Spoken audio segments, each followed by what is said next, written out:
सरकार पत्रकारों की सुरक्षा के लिए मानक प्रचालन प्रक्रियाओं के संबंध में एक मसौदा तैयार कर रही है? यदि हाँ, तो तत्संबंधी ब्यौरा क्या है? Any supplementary question? माननीय अध्यक्ष महोदय, क्या यह भी सच है कि सरकार ने राज्यों की आवश्यकता अनुसार सभी निवारक और बचाव कार्यवाही करने का निर्देश दिया है, और यदि हाँ, तो तत्संबंधी ब्यौरा क्या है? Home Minister, please. माननीय अध्यक्ष महोदय, मैं आपके सहारे विपक्षी दल के सभी सदस्यों को यह बताना चाहूंगी कि नागरिकों की सुरक्षा में मौजूदा कानून पत्रकारों को भी कवर करता है। भारत के संविधान की 7वीं सूची के अनुसार पुलिस और लोक व्यवस्था राज्य के विषय है तथा राज्य सरकारें अपनी विधि प्रवर्तन एजेंसी के जरिए अपराधों की रोकथाम करने, पता लगाने और जांच करने तथा अपराधों पर मुकदमा चलाने के लिए प्राथमिक रूप से जिम्मेदार है। राष्ट्रीय अपराध रिकॉर्ड ब्यूरो पत्रकारों पर होने वाले हमलों के संबंध में विशेष आंकड़े नहीं रखता है। केंद्र सरकार पत्रकारों, मीडिया कर्मियों सहित देश के सभी निवासियों की सुरक्षा एवं संरक्षण में सर्वाधिक महत्व देती है। गृह मंत्रालय ने राज्यों एवं संघ राज्यों को कानून एवं व्यवस्था बनाए रखने और यह सुनिश्चित करने के लिए समय समय पर परामर्शी पत्र जारी किए हैं कि कानून को हाथ में लेने वाले व्यक्ति को तत्काल दंडित किया जाए।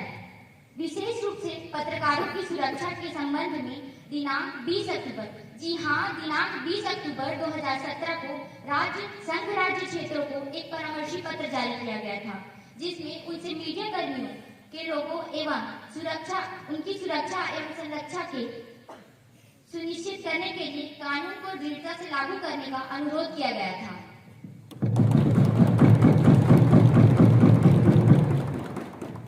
Question number 110, पूजा साहू।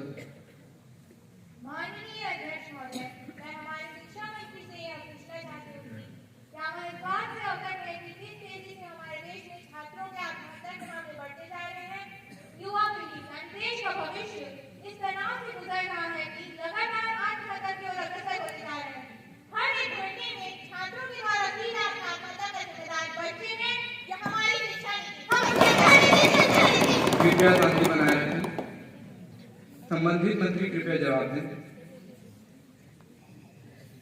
माननीय अध्यक्ष महोदय, मैं आपके माध्यम से विपक्षी दल को यह समझाना चाहूंगा कि आत्महत्या एक गंभीर समस्या है, क्योंकि भीड़ के साथ कदम से कदम मिलाने के चक्कर में वह खुद की रुचि व क्षमता को भूलकर तनावग्रस्त हो रहे हैं, और इन्हीं तनाव से छुटकारा दिलाने के लिए हमने NEP नेशनल एजुकेशन प्रोग्राम के तहत सिलेबस में तर्क सहित समझाया है, ताकि बच्चे प्रभावशाली नव निर्माण की चीजों को समझें तथा उनके व्यक्तित्व का विकास हो और वह समाज जागरूक नागरिक के रूप में उभरे। और हमने हर विद्यालयों में काउंसलर्स को भी नियुक्त कराया है, ताकि नए क्षेत्रों से बच्चों को अवगत कराया जा सके और पालकों को भी जानकारी दे सके। अंत में मैं कहना चाहूँगा, लगता है कि विपक्षी दल को यह आदत सी हो गई है कि वे हमारी बुराइयां ही देख रहे थे, कभी हमारी अच्छाइयां भी देख लिया करें। धन्यवाद। महोदय, मैं सत्ता दल को संबोधित करते हुए यह कहना चाहूंगा कि अच्छों की अच्छाई दिखाई दे जाती है, बुरों की बुराई दिखाई दे जाती है। अगर इस जैसी सरकार की चर्चा करने चाहेगी तो इनकी चालबाजी और बुराई दिख जाती है। Please maintain the decorum of the house. माननीय अध्यक्ष महोदय, मैं कहना चाहूंगी कि हमारे अपोजिशन पार्टी को तो हमारी बुराइयां ही दिख रही है। उन्हें लगता है कि वो इस सत्ता में आना चाहते हैं, हमारी अच्छाइयां तो उन्हें दिखाई ही नहीं दे रही है। पहले आप कुछ अच्छा काम करके दिखाइए, फिर हम आपकी अच्छाइयाँ करेंगे। आपको बोलने का मौका दिया जाएगा। माननीय मंत्री जी कृपया बैठ जाइए। Question number 111, Praful Suri. माननीय अध्यक्ष महोदय, भारत एक बहुत गंभीर समस्या से गुजर रहा है, जिसका सीधा संबंध भारतीय युवा पीढ़ी से। देश की प्रतिभा निरंतर पलायन कर रही है। भारत युवा राष्ट्र होने के बावजूद अपने युवाओं को जरूरत के अनुसार रोजगार उपलब्ध कराने में असमर्थ है। बेरोजगारी का आलम यह है कि देश का हर युवा रोजगार की तलाश में देश को छोड़ विदेश में जा रहा है। इसका सीधा असर भारत के विकास पर होगा। मैं प्रधानमंत्री जी से पूछना चाहता हूँ कि उनकी सरकार ने इस संबंध में कौन सी योजनाएं बनाई?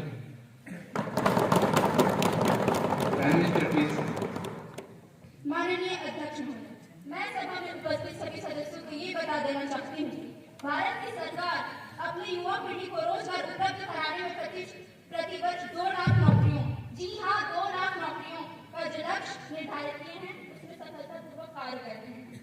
हम देश की युवा पीढ़ी के भविष्य के लिए उतने ही चिंतित है जिस प्रकार एक माता पिता अपने बच्चों के लिए। सरकार विभिन्न योजनाओं के द्वारा युवा पीढ़ी को रोजगार कृपया आपको बोलने का मौका दिया जाता है। सदस्यगण कृपया सदन की गरिमा बनाए रखें। सरकार विभिन्न योजनाओं के द्वारा युवा पीढ़ी को रोजगार सृजन के क्षेत्र में प्रोत्साहित कर रही है, जैसे स्किल इंडिया प्रोग्राम, जिससे भारत को युवा रोजगार की मांग नहीं बल्कि रोजगार उपलब्ध कराने के सामर्थ्य और देश का विकास इसी से संभव। पर मैं उपस्थित सभी सदस्यों को ये भी बता देना चाहूंगी कि विपक्षी दल इस मामले में हम पर कुछ दावा नहीं लगा सकते कि भारत सरकार कुछ कदम नहीं उठा रही। सरकार ने विभिन्न योजनाएं बनाई हैं, जैसे aspire scheme, prime minister employment generation programme, प्रधानमंत्री रोजगार स्कीम, प्रधानमंत्री मुद्रा scheme, self employment lending scheme, self employment programme for urban poor scheme, micro credit scheme for SH group. और इन सभी योजनाओं का उद्देश्य भारत की युवा पीढ़ी को पलायन से रोकना है। Question number 112 Sudarshan Jharia please. माननीय अध्यक्ष महोदय, क्या मंत्रीगण ये बताने का कष्ट कर सकेंगे कि आर्थिक आंकड़ों के आधार पर इस समय भारतीय अर्थव्यवस्था मंदी की चपेट में है, क्योंकि हमारी जीडीपी लगातार कम होती जा रही है। पहले जब हमारी सरकार थी तब भारतीय जीडीपी की बढ़ने की दर 7.2% थी, जो कि अभी लगभग आधी हो चुकी है। वहीं सन 2011 में भारतीय अर्थव्यवस्था दुनिया की तीसरी सबसे बड़ी अर्थव्यवस्था हुआ करती थी। जी आपने बिल्कुल सही सुना, दुनिया की तीसरी सबसे बड़ी अर्थव्यवस्था, और अभी चौथे स्थान पर है। आखिर ऐसा क्यों?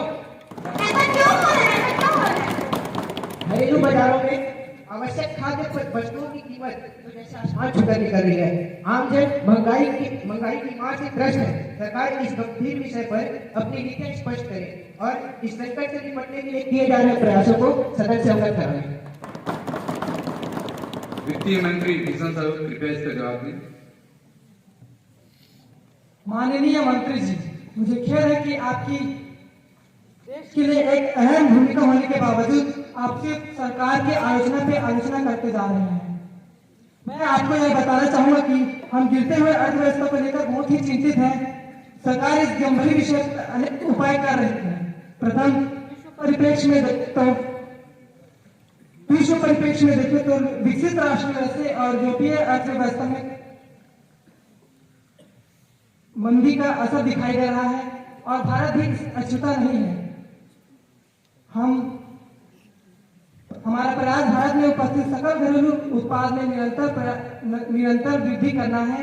साथ ही साथ एक्सपोर्ट ड्यूटीज को बढ़ाना है, जिससे सभी प्रकार की खाद्य वस्तुओं को नियंत्रित किया जा सके, कम से कम रखा जा सके और हर जन तक आवश्यक वस्तुएं पहुंचाई जा सके। और तो और आरबीआई और सेबी की मदद से निवेशकों को वित्तीय बाजार की ओर आकर्षित किया जा रहा है। सरकार ने रक्षा एवं बीमा क्षेत्र में FDI फॉरेन डायरेक्ट इन्वेस्टमेंट की सीमा को बढ़ाकर 50% कर दिया है, जिससे विदेशी मुद्रा का आगमन होगा। कीमतों को नियंत्रित करने के लिए 700 करोड़ रुपए का इंपोर्ट फंड भी बनाया गया है। और यह मंत्री कहते हैं कि सरकार हाथ पे हाथ धरे बैठी हुई है। क्या यह गलत नहीं है? इन्हें दिखाई नहीं दे रहा कि सरकार कितनी मेहनत कर रही है। सरकार ने भारतीय अर्थव्यवस्था को विश्व की तीसरी सबसे बड़ी अर्थव्यवस्था बनाने के लिए दृढ़ संकल्प लिया हुआ है और पूरा भारत इसका साक्षी बनेगा। धन्यवाद। आपको बोलने का समय दिया जाएगा। गो है। माननीय मंत्रीगण को बताना चाहूंगा कि सन 2011 में अर्थव्यवस्था तीसरी सबसे बड़ी अर्थव्यवस्था हुआ करती थी। क्या हमारी सरकार सो रही है जो अपने स्थान को धारण रखने में असमर्थ है? नेगेटिव एस्पेक्ट्स देख रही हैं, हमारे पॉजिटिव एस्पेक्ट्स तो देखिए। महोदय, आपको बात करना चाहूंगा, शायद इमरजेंसी का दौर भूल रहे हैं, उस समय किसकी कार्यकाल थी? शायद आप ही की सरकार थी ना महोदय? क्यों? Now question number 130 Ragini. डालकर बोलो आखिर क्या पाया तुमने? रूह हमारी जलाकर बोलो क्या पाया तुमने? यूं हमें रुलाकर बोलो क्या पाया तुमने? यह मत समझना कि टूट गए हम, यह मत समझना कि टूट गए हम। देख फिर से जमाने को बदल रहे हैं हम, देख फिर से जमाने को बदल रहे हैं हम। माननीय अध्यक्ष महोदय, मैं एक महिला हूँ और हमारे माननीय प्रधानमंत्री जी भी एक महिला है और आज मैं होता महिलाओं पर हो रहे अत्याचारों का है। माननीय महोदय, भारत में एसिड अटैक से कई महिलाओं का जीवन बर्बाद हो गया है। अब तो हमें भी डर लगने लगा है कि कहीं हम पर भी कभी कोई एसिड अटैक न कर दे। Honorable Speaker sir, on the behalf of the nation, I would like to put my queries to the Minister of the Home Affairs about the social evil of acid attack. Whether there is an easy access to acid despite the existing regulation ordinance saying. Whether the government has taken only concrete steps to discourage sale of acid used for acid attacks on against women. The House wants to know the panel actions taken against the people committing acid attacks on innocent people in the last 3 years. I would also like to know how many complaints of acid attacks have been lodged and how many has been convicted among those. I want my queries to answered by Minister of Home Affairs. Minister of Home Affairs, Aarti Thakur, please. Honorable Speaker, sir, I am worried about the safety of all women, but I am not afraid and no woman should be frightened, as the government is trying its best to reduce and stop the acid attacks on women. And we believe that in the future there will be no acid attacks on women. According to their question, I would like to state that as the police and public order are the state subject under the 7th schedule to the Constitution of India, it is the responsibility of the state government to maintain the law, order, protection of life and property of citizens, including investigation and prosecution of crimes against the citizens. To regulate the sale of acid, the Ministry of Home Affairs has circulated modern poison rules to all the states and UTs. Retail sale of acid are strictly regulated in a term of Poison Rule 1990. The latest advisory has been issued on August 2023. Again, I repeat, the latest advisory has been issued on 12th August 2023. The advisories are available on the website of Home Affairs. And we promise that in the coming future, there will be no acid attacks on women. आप झूठे वादे करें, आप झूठे वादे तो करें ही ना, क्योंकि अगर भविष्य में अगर ऐसा कृत्य हुआ, जिसका जिम्मेदार आपकी सरकार होगी। आप इतनी गंभीर समस्या को लेकर इसे पॉलिटिकल कंपटीशन बनाना चाह रहे हैं।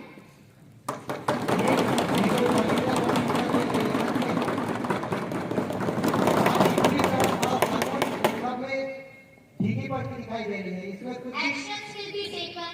Actions will be taken. But in the future, if this type of situation comes, then you resign. Will you resign? आप हमेशा एक्शन will be taken बोलते रहते हैं, कोई एक्शन होते नहीं है। विपक्ष दल की नायिका शांत रहें। अब तो पर आप सभी को सुझाव देना चाहिए इसके बदले कि आप इस समस्या को पॉलिटिकल कंपटीशन बनाएं। And we promise that in the coming future there will be no acid attacks on women. Hope my opposition might have got the answer.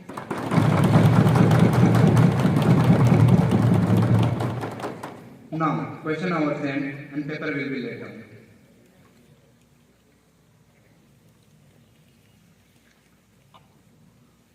The Secretary General will read out the message received from Rajya Sabha to Bal Sansad. महोदय, मुझे बाल संसद की राज्यसभा से प्राप्त निम्नलिखित संदेश की सूचना दी। महोदय, बाल संसद के राज्यसभा से की प्रक्रिया तथा कार्य संचालन विभाग के अनुसार अवैध आवेदन विधेयक 2016 एक प्रतिशत पटल पर रखने का निर्देश हुआ है, जो राज्यसभा द्वारा 2016 को हुई बैठक में पारित किया गया था। The Secretary General shall lay on the table a copy of bill passed by Rajya Sabha.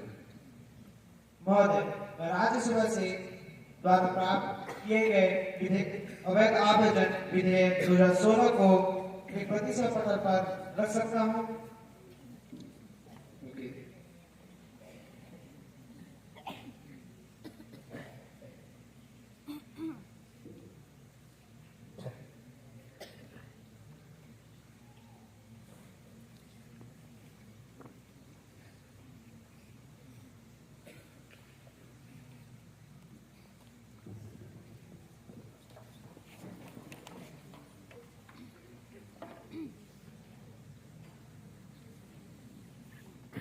माननीय सभासदों,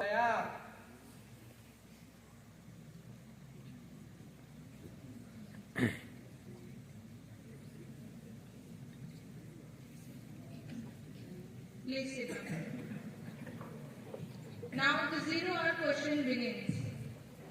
माननीय अध्यक्ष महोदय, मैं स्वास्थ्य मंत्री से एक प्रश्न पूछना चाहूंगी कि हमारी सरकार के जाने के बाद से स्वास्थ्य मंत्री ने स्वास्थ्य विभाग में तरक्की का दावा किया है। यह भी देख सकते होंगे कि उत्तर प्रदेश में गोरखपुर के बीआरडी हॉस्पिटल में 60 मासूमों की जानें सिर्फ और सिर्फ ऑक्सीजन सप्लाई न होने के कारण गई। इसी तरह इंदौर के एमआई हॉस्पिटल में भी 17 लोगों की जानें गई थी।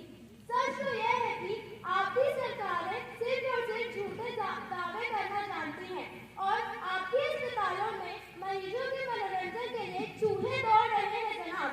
मैं ये पूछना चाहूंगी कि क्या सरकारें सिर्फ और सिर्फ झूठे दावे और वादे ही करना जानती हैं? वैसे तो आप बहुत बड़े बड़े दावे करते हैं, लेकिन भारत जैसे देश में 21वीं शताब्दी में भी ऑक्सीजन सप्लाई का प्रबंधन क्यों नहीं करा पा रहे हैं? उत्तर प्रदेश में हुई इस लापरवाही पर क्या यहाँ के मुख्यमंत्री को इस्तीफा नहीं देना चाहिए?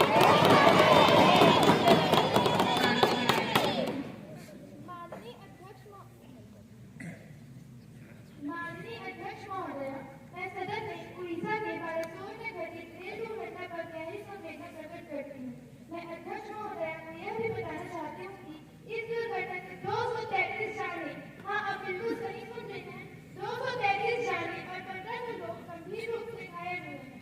मुझे लगता है कि रेल मंत्री जी को अपनी नैतिक जिम्मेदारी लेते हुए अपने पद से इस्तीफा दे देना चाहिए। यह घटना रेल पटरी की मरम्मत के समय हुई लापरवाही का परिणाम है। यह सरकार संबंधित रेलवे कर्मचारियों की नौकरी से बर्खास्तगी कर अपनी जिम्मेदारियों से मुक्त हो जाएगी। यह जनता के साथ सरासर धोखा है। सरकार इस तरह से हो रही दुर्घटनाओं को मैं पूछना चाहूंगा क्या आप इनको सिर्फ इस्तीफा दिलवाना आता है? जो काम न करे उसे इस्तीफा ही दे देना चाहिए। पद पर रहने का कोई अधिकार नहीं है। सहायता करने के बजाय खाली यही बोल रही है कि इस्तीफा दो। इतना आसान नहीं होता, सभी मेहनत करके तक पहुंचे। सरकार इस तरह से हो रही दुर्घटनाओं को रोकने के लिए क्या प्रयास कर रही है? सदन को अवगत कराने की इस्तीफा कर।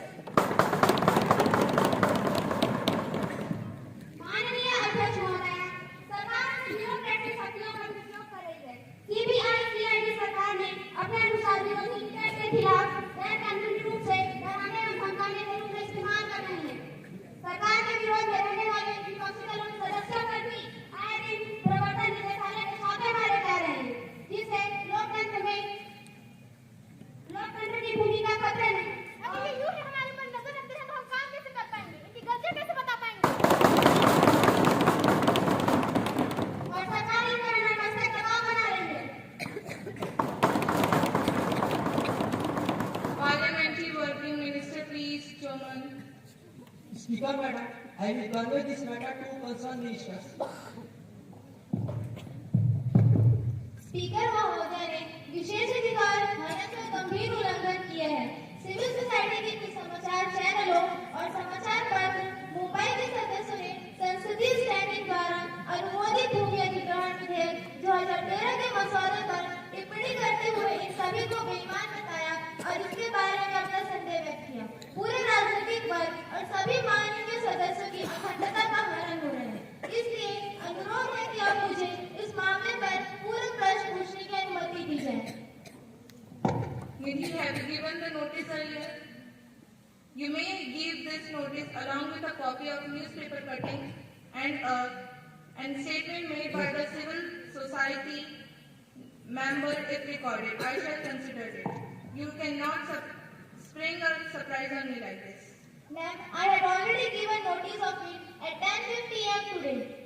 Okay, I shall consider it and let you know my decision. Now, honorable members, I have to make an announcement on the behalf of the members of the parliament. I have great pleasure in extending our warm welcome to Their Excellency Ms. Renu Roy and Ms. Himani, Speaker of the Bangladesh Parliament and member of the Bangladesh Parliament delegation, who are on visit to India, are our honored guests. Ms. Renu Roy, Speaker of the Bangladesh Parliament. Ms. Himani, member of the Bangladesh Parliament. Now, let us take the calling attention. Ms. Reshmi Karunik will take the attention of Prime Minister. माननीय अध्यक्ष महोदय, मैं प्रधानमंत्री जी से पूछना चाहूंगी कि सरकार द्वारा की जाती कोशिशें से देश लगातार प्रगति की ओर अग्रसर है या नहीं। जैसे प्रति व्यक्ति वार्षिक आय का बढ़ना, विदेशी मुद्रा भंडार में वृद्धि, सार्वजनिक सुविधाओं के क्षेत्र में वृद्धि, साक्षरता दर। लेकिन यदि साक्षरता दर का पैमाना देखा जाए तो क्या किसी का आवेदन पर अंगूठे के स्थान पर नाम लिखने साक्षरता कहलाता है? और अगर कहलाता है तो क्या शिक्षा प्रणाली का परिहास है और क्या केवल आंकड़ों का अंतर्गत है? प्रधानमंत्री जी स्पष्ट करें। Prime Minister, please. माननीय अध्यक्ष महोदय, मैं सरकार की ओर से हमारे विपक्षी दल को बता देना चाहती हूँ कि हमारे द्वारा किए गए वादे केवल वादे नहीं बल्कि उनका असर इस वर्ष दिखाई दे रहा है और आने वाले समय तक लगभग पूरा देश साक्षरता का प्रमाण है। हमने बाकी क्षेत्रों के साथ साथ भारत को शिक्षित बनाने के लिए भी कई योजनाएं बनाई और आपकी जानकारी के लिए बता दिया जाए तो साक्षरता उसे कहते हैं जिसमें एक व्यक्ति को मौलिक शिक्षा का अधिकार हो। और आपको यह भी बता दें कि भारत की साक्षरता 2011 में 72.9, जी हाँ 72.9 और 2016 में 77.7। इससे तो यही साबित होता है कि हमारे द्वारा लाए गए योजनाओं का फायदा पूरे देशवासियों को हो रहा है। और यही नहीं बल्कि ऐसे कई अभियान जैसे Sarva Shiksha Abhiyan, mid day meal, new India literacy programme का भी देशवासी फायदा उठा रहे हैं।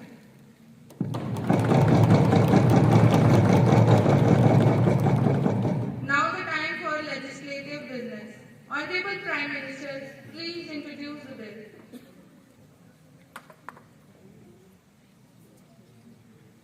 Madam, we are going to introduce National Capital Territory of Delhi Bill 2024.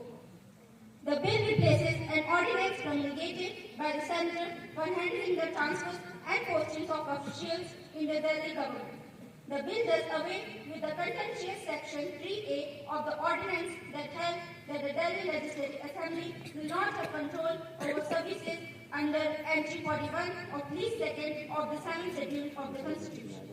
The bill, like the ordinance, provides for the establishment of the National Capital Civil Services Authority (NCCSA), which will comprise the Chief Minister, who will serve as the chairperson, the Principal of Home Secretary of Delhi as the member secretary, and the Chief Secretary of Delhi, who will serve as a member.